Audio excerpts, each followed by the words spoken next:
Une bonne nouvelle, le déficit du commerce extérieur atteint 54 milliards d'euros au premier semestre 2023 contre 89 milliards au deuxième semestre 2022. Je disais bonne nouvelle, Baptiste Morin, mais c'est un peu parlé vite. Oui, 35 milliards d'euros de moins, ce n'est pas rien, mais c'est surtout l'effet de la baisse des prix de l'énergie, celui du gaz et du pétrole.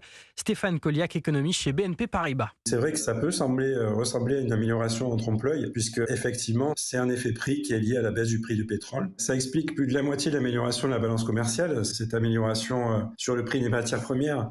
Alors s'ajoute à cela, pour expliquer ce bon résultat, des exportations en hausse dans certains secteurs. L'aéronautique affiche un excédent de 16 milliards d'euros. On pense à Airbus qui a livré plus de 300 avions au premier semestre.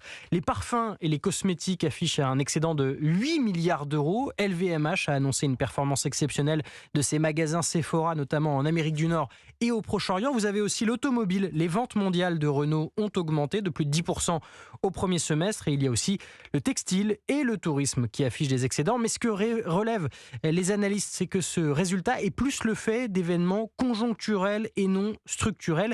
Le déficit commercial français reste encore bien supérieur à ce qu'il était avant la guerre en Ukraine. Le chef du service économie d'Europe 1, Baptiste Morin.